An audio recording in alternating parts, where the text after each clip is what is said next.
सबसे पहली वो टिप थी मेरी यूपीएससी को रिलेटेड, और वो टिप आज मुझे पता चलता है कितनी ज़्यादा इंपॉर्टेंट टिप है कि आप सबको भी वो चीज़ करनी पड़ेगी, आप सबको भी वो काम करना पड़ेगा। मैं यहाँ पे आके 10 बातें बोल सकता हूँ, मैं यहाँ पे आके 50 बातें बोल सकता हूँ, बट एज लॉन्ग एज आप वो चीज़ें नहीं समझते हैं, आप खुद से उसके ऊपर विचार नहीं करते हैं, वो सब आपके कान पे पड़ेंगी, निकल जाएंगी।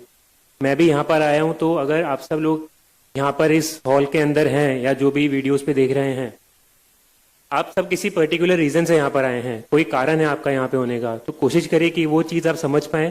आप यहाँ पे कोई मूवी देखने नहीं आए कि हॉल में जाके 1-2 घंटे बैठ के मूवी देख के आ गए। यहाँ पे या कहीं पे भी इन जनरल लाइफ में ज्ञान बहुत जगह मिलता रहता है, ज्ञान बहुत सारे लोग बोलते हैं, वो कौन सा ज्ञान आपके काम का है, उसको कैसे पिक करना है, उसको कैसे अपनी जिंदगी में अप्लाई करना है, वो आपकी रिस्पॉन्सिबिलिटी है। तो इसलिए आराम से सुनिए जो भी मैं बोल रहा हूँ, कोशिश करिए क्या आप पे अप्लाई होती है, क्या आप पे रिलेवेंट है। मैं ये नहीं बोलूंगा कि मैंने जो भी बात बोली सब सत्य है। मेरा एग्जाम एक बार में क्लियर हो गया तो मैंने जितनी गलतियां करी होंगी वो हाइड हो चुकी हैं, किसी को पता नहीं चला मैंने क्या गलतियां करी हैं। 4 अप्रैल तक मैं जो भी करता था, जो भी सोचता था, वो मेरी खुद की थिंकिंग थी, वो मेरा खुद का पढ़ने का तरीका था। फिर वो रिजल्ट आया तो अब सब कोई उसको जानने लगा, सब उसको सही मानने लगा कि यही सही तरीका है। सही तरीका कुछ नहीं होता है, सही तरीका आपका जो तरीका है जिससे आपको समझ में आता है वो सही तरीका है। इसलिए जो भी, ना केवल मैं, आप कहीं से भी, इवन कोई टीचर भी या कोई भी फीडबैक आपको मिल रहा है तो आपको एक बार समझना है कि वो आप पे कितना लागू होता है। उसके बाद में ही आपको उसे अपने स्ट्रैटेजी के अंदर डाल के आगे बढ़ना है। कोई आपको यहाँ पे कोई जड़ी बूटी नहीं देगा कि यार ये चीज कर लो तुम एग्जाम क्लियर कर लोगे। जितेंद्र सर ने कल बात बोली थी, इलाहाबाद में फेमस है, बाबा बनाते हैं, वो सब लोग फालतू की बोल के चले जाते हैं, बोलते कि ये कर लो वो कर लो, वो कुछ नहीं होता है। करना सब आपको है, ये एग्जाम पूरा आपका है। मैंने भी कोचिंग करी थी, उसके बारे में थोड़ा बताऊंगा, बट उसका भी एक लिमिटेड रोल था, उसके ऊपर मुझे भी साल भर बहुत मेहनत करनी पड़ी थी, उसके बाद में वो रिजल्ट आया था।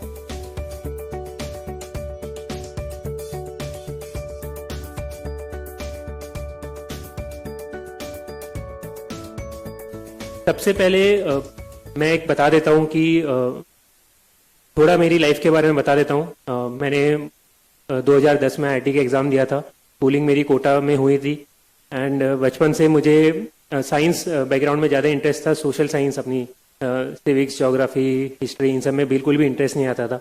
मेरी कोशिश थी कि भाई 10वीं क्लास तक, बोर्ड तक एक बार पढ़ के इनको हटा दूँ, फिर 11th के बाद में तो आएगा भी नहीं। बिल्कुल इंटरेस्ट नहीं था, मैं एकदम दूर भागता था उनसे, एकदम रट्टा मार मार के उनको मैंने निकाला था, क्योंकि मेरा पूरा मैथ्स वगैरह में इंटरेस्ट था। फिर कोटा में वैसे एनवायरनमेंट भी होता है, तो मैंने आईआईटी का एग्ज़ाम दिया, वो एग्ज़ाम भी क्लियर हो गया। फिर मैं आईआईटी बॉम्बे गया वहाँ ग्रेजुएशन करने। तब मेरे फादर ने मुझे बचपन से भी बोला था, और फादर मेरे सिविल सर्विसेज में ही है। पहले वो RAS थे, राजस्थान एडमिनिस्ट्रेटिव सर्विस में, अभी उनका प्रमोशन हो चुका है, वो IAS में है। उन्होंने मुझे बोला था, उनकी खुद की इच्छा भी थी कि वो RAS में, तो चाहते थे मुझे एज ए IAS देखना। बट मैं क्योंकि उस एनवायरनमेंट में रहा था, बचपन से मैंने सारी चीजें देखी थी, तो कभी मुझे उसका अट्रैक्शन नहीं आया कि यार ये लाल बत्ती की गाड़ी क्या होती है, या ये सोशल स्टेटस क्या होता है, यार ये रिस्पेक्ट क्या होती है। वो सामने दिखता रहता था। मेरे लिए वो घर की मुर्गी दाल बराबर जैसी चीज थी, मुझे कभी इंटरेस्ट नहीं था। नहीं प्लीज आप ताली मत बजाइए, आप सुनिए जो भी मैं बोल रहा हूँ। ताली आप एंड में जितनी बजानी है बजा लीजिएगा। तो मेरा था कि ये चीज तो मैंने देख रखी है लाइफ में, मुझे कुछ और ट्राई करना है, मुझे खुद की जिंदगी बनानी है, मुझे खुद के पैरों पे खड़े होके कुछ करना है। और मेरा था कि मुझे कभी तो इंडिया के बाहर जाके भी एक बार रहना है या काम करना है। उसी इंटेंशन से मैंने कॉलेज में पढ़ाई भी करी, अच्छे से पूरा ग्रेजुएशन वगैरह करा। और 2014 में जब मेरा फाइनल ईयर था, ग्रेजुएशन हुआ, तब मुझे सैमसंग साउथ कोरिया में जॉब ऑफर मिला था, प्लेसमेंट्स में कॉलेज के अंदर। तो तब मुझे बहुत खुशी हुई कि यार बचपन से मेरी ये इच्छा थी, दिली इच्छा थी कि मुझे एक बार बाहर जाना है, और वो अपॉर्चुनिटी मेरे सामने है। फिर मेरे फादर ने तब एक बार फिर से बोला कि तुम अभी ग्रेजुएशन कर चुके हो, तुम एलिजिबल हो चुके हो यूपीएससी लिखने के लिए, एक बार कोशिश करो। क्योंकि उन्हें पता था कि मेरे अंदर कितना पोटेंशियल है। मुझे खुद को लगता था कि यार ठीक है, एप्टीट्यूड वगैरह ठीक है, जनरल साइंस मेरे बस की बात नहीं है, मैं कभी न्यूज़पेपर भी नहीं पढ़ता था, कि ये मुझसे कभी नहीं हो सकता। तो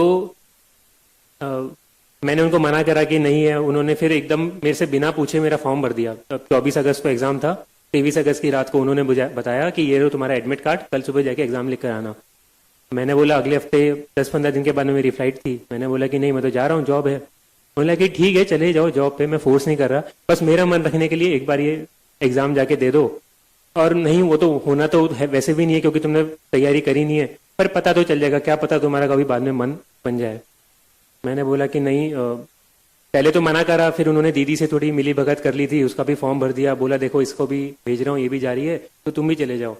तो मैंने बोला कि अब ठीक है, घर पे बैठा हूँ, क्या कर रहा हूँ, संडे है, चले जाऊंगा, कोई बात नहीं। अब मैं वहां पर गया, मैंने पेपर खोल के देखा और मुझे कुछ नहीं आया उसके अंदर, पूरा जो पेपर वन होता है जीएस का। तो होता यह था कि उसके पहले हमेशा जीएस वन और जीएस टू जो दो पेपर होते हैं प्रीलिम्स के, उसके अंदर जीएस और सीसैट वाला दोनों के नंबर जुड़ते थे और कट ऑफ इंजीनियर्स को फायदा होता था कि वो सेकंड पेपर में ज्यादा मार्क्स लेके जीएस थोड़ा बैलेंस करके 50-60 नंबर लाके वो प्री क्वालिफाई कर लेते थे। तो मेरे फादर को भी ये वाली चीज पता थी, उनको ये नहीं पता था कि वो पैटर्न चेंज हो चुका, उसी साल से चेंज हुआ था। तो उन्होंने मेरे को भेज दिया कि अरे तुम्हारा हो जाएगा, इसके अंदर जितना मैक्सिमम ला सकते हो लाओ, उसके अंदर काम निकाल लेना। अब गया, अब उसके अंदर तो सीसैट वाला तो वैसे ही क्वालिफाइंग हो चुका है, कुछ काम का है भी नहीं, और जीएस वाला था उसके अंदर मेरा डब्बा गोल। मैं पेपर खोल के बैठा, मुझे कुछ आता नहीं है। मैंने सोचा कि चलो कुछ एलिमिनेशन करके आ जाएंगे। पहली बार मैंने उसके 5 साल पहले आईआईटी का एग्जाम दिया था, वहां पे तो एलिमिनेशन तो फिर भी हो सकता था कि चलो नहीं आया तो कुछ उल्टा तिगड़म बिठा के सवाल कर सकते हैं मैथ्स के, फिजिक्स के। यहाँ पे तो कुछ तिगड़म ही नहीं बैठती है, हमेशा 2 ऑप्शन तो फंसते ही फंसते हैं।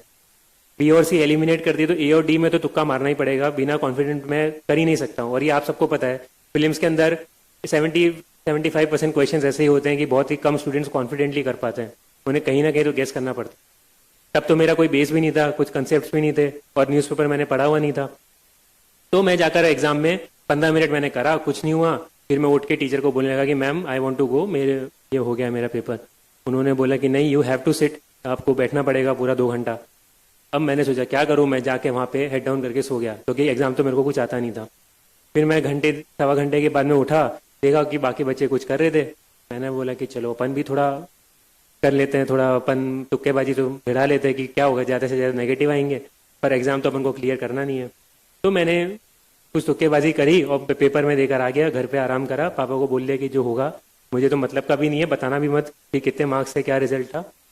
फिर उसके कुछ 7-8 मैं तो आराम से जॉब करने चले गया। 7-8 महीने बाद उनका फ़ोन आया कि ऐसे ऐसे हुआ है, तुम्हारा होना तो था नहीं तो हुआ भी नहीं, और कितने मार्क्स तुम्हारे सीसैट में कुछ बहुत अच्छे नंबर आए हैं, क्योंकि वो मेरा स्ट्रांग था, और जीएस में होंगे सिंगल डिजिट या कुछ 10-15-20 नंबर से ऊपर नंबर नहीं होंगे मैं 200 के अंदर से। तो देख के पता चल गया कि अपने बस की बात नहीं है यूपीएससी, खासकर जीएस, क्योंकि मेरा कभी स्ट्रांग था ही नहीं। फिर मैंने बाहर, जो मेरा इंटेंशन था कि बाहर नौकरी करी, कभी बीच में यूपीएससी के लिए सोचा भी नहीं, क्योंकि मेरा था कि अभी नौकरी मिली, इसमें अच्छे से करना है, मुझे ध्यान भी अपना कहीं और बांटना नहीं है। तो मैंने अपना सारा जॉब करी 1.5 साल। फिर कुछ चीज़ें ऐसी हुई, वहाँ पे काम पसंद नहीं आया, फिर मैंने सोचा कि इंडिया मूव करके काम करते हैं, और बाहर रहना भी मेरे को इतना पसंद नहीं आया, इंडिया की जो लाइफ मेरे को बेटर लगती थी। तो फिर मैं शिफ्ट करके बैंगलोर आ गया। बैंगलोर के अंदर मैंने जॉब करी, और जॉब करते वक्त बैंगलोर में कुछ 7-8 महीने जब निकले होंगे, दिवाली का टाइम था 2016 का, मैं 2016 मार्च में इंडिया आ गया था। तो जब अक्टूबर नवंबर का टाइम आया, तब तक आते आते जो नेचुरल चीज़ है कि जैसे जैसे एज बढ़ती जाती है वो थोड़ी लाइफ में सीरियसनेस भी होती है। कब हम हमेशा मजाक नहीं कर सकते हैं कि आज मस्ती कर ली, कल कोई मूवी देखने चले गए, परसों गेम खेलने चले गए, फिर वीडियो गेम खेल रहे हैं, ये हमेशा नहीं कर सकते, कहीं तो लाइफ में सीरियस होना पड़ता है। तो उस वक्त था जब मैंने सोचना विचारना शुरू करा, और वहाँ बैंगलोर का ट्रैफिक भी ऐसा था कि आधा आधा पौन घंटा मैं कैब में बैठा रहता था ऑफिस जाने के लिए, तो और कुछ काम था भी नहीं। तो मैं बैठे बैठे यही सोचता था कि मैं क्या कर रहा हूँ, मुझे क्या करना है। तब मेरे दिमाग में ये सब ख्याल आने लगे कि मेरी जो बाहर लाइफ थी वर्सेस जो मेरी बैंगलोर में लाइफ है, जो मेरी इंडिया में लाइफ है, उसमें बहुत सारा अंतर है, बहुत सारे इश्यूज हैं। और जो वहाँ पे जिस तरह की ईज ऑफ लिविंग थी कि बड़े आराम से चीज़ें हो रही है, कुछ सोचना ही नहीं पड़ रहा है, वैसी ज़िंदगी यहाँ पे नहीं है, और मैं चाहूँगा कि वैसी ज़िंदगी यहाँ पे होनी चाहिए। तो जैसे बैंगलोर का ट्रैफिक का मैंने बताया, तो ट्रैफिक का देख के लगता था कि यार ये ट्रैफिक में ये ऐसे क्यों कर रखा है, ये थोड़ा ऐसे कर सकते हैं तो ये निकल जाएगा, ये तो बहुत कॉमन सेंस की चीज़ है। ये एक बस स्टैंड है, वो उन्होंने एक ब्रिज है उसके बीच में बस स्टैंड बना रखा है, तो बसेस वहाँ पे रुकी तो ट्रैफिक जाम होना ही है। तो सबको लगता था ये वाटर स्केर्सिटी है, पानी की कमी बैंगलोर में बहुत तेज़ी से होती जा रही है, अभी भी इशू चल ही रहे हैं। तो तब से मुझे लगता था कि यार ये सारे चैलेंजेस हैं, और अगर मैं बाहर बैठे बैठे अगर मैं इंडिया में रह रहा हूँ और अगर मैं इनको बस क्रिटिसाइज कर रहा हूँ कि ये क्या है, ये गंदा है, बाहर अच्छा था, तो मैं मतलब इतना मेरे को इधर मिला है, मैंने सब कुछ पढ़ाई करी है, तो मैं उसके साथ ही मतलब गलत चीज़ कर रहा हूँ। तो अगर उनको इम्प्रूव करना है तो वो मैं बाहर से कोर्स नहीं सकता हूँ, मुझे खुद को जाके चेंज करना पड़ेगा। तब मैंने थोड़ा सोचना स्टार्ट करा। फिर वो पहले से दिमाग में यूपीएससी वाला तो एक्सपीरियंस था ही, पता था कि जॉब कैसे होती है, क्या क्या अपॉर्चुनिटीज़ होती हैं, कौन कौन से सेक्टर्स होते हैं। मेरे फादर, मेरे ताऊ जी भी सिविल सर्विसेज में ही हैं, और फादर के कुछ सीनियर्स हैं, वो बचपन से एक दो बार मैं मिला हुआ था उनसे, तो मुझे आइडिया था थोड़ा बहुत कि यहाँ पर मैं आऊँगा तो कुछ तो सेटिस्फाइंग मिलेगा। एट द सेम टाइम मैं बेंगलोर में जो जॉब कर रहा था वहाँ पे मैं 8 to 8, 9 to 9, 10-12 घंटे दिन के मेरे उसमें जाते थे। महीने के एंड में मेरी सैलरी आती थी, काफ़ी अच्छी सैलरी थी, बट उसको ना मैं कहीं यूज़ करता था, ना उससे मुझे सेटिस्फैक्शन मिलता था कि यार मैं कुछ अच्छा इंप्रूव कर पा रहा हूँ या कुछ भी अच्छी चीज़ हो रही है उससे, बस से मेरा फायदा हो रहा है। और मेरा फायदा भी वो केवल मॉनिटरी फायदा है कि मैं आज जाके अगर मैं मान लो 1,000 रुपए की शर्ट खरीदता हूँ तो मैं कल जाके 5,000 की शर्ट खरीद लूंगा, उसके ऊपर तो मैं खर्च कर भी नहीं सकता हूँ। तो मुझे लगने लगा, फिर मैंने घर पे बात करी, अपने फादर से बात करी, बीच में यूएस वगैरह का ऑप्शन भी है कि मैं यूएस भी शिफ्ट कर सकता हूँ, वहाँ पे पढ़ाई की भी अपॉर्चुनिटी मिली। बट फिर बीच में मेरे ऑफिस वालों ने मेरे को महीना 2 महीने वहाँ पे भी भेजा, तब मुझे वहाँ की भी लाइफ दिखी, मुझे पता चल गया कि नहीं, कोरिया भी पसंद नहीं आया, यूएस भी पसंद नहीं आया, मतलब अपन को बाहर रहना पसंद नहीं है, अपने लिए इंडिया सही जगह, अपन को इंडिया में रह के ही कुछ अच्छा करना। इसलिए फिर मैं सोचने लगा कि यूएस का तो मैंने ऑप्शन कैंसिल कर दिया और घर पे बात करने लगा। तो मैंने 5-6 महीने लगाए, बार बार हर महीने मैं घर जाता था, पूछता था, बात करता था जितने लोगों से हो सके, तो खासकर वो भी केवल घर के अंदर, और एक या दो लोग, ऐसा भी नहीं कि मैंने 10 जनों को या दोस्तों को भी बता दिया कि मैं ये सोच रहा हूँ, क्योंकि बहुत सारी ओपिनियन आती है, जो वो सब अपन को जो सोचना होता है, अपन को करना होता है, वो उनसे इन्फ्लुएंस होती है। अल्टीमेटली जो आपको अंदर से चाहिए वो आपको ही पता है, या ज़्यादा से ज़्यादा जो आपके क्लोज वंस है, आपकी फैमिली है, वही आपको बता सकते हैं, वही लोग हैं जो आपको सही एडवाइस देंगे। बाकी तो उनके हिसाब से जो सही है वो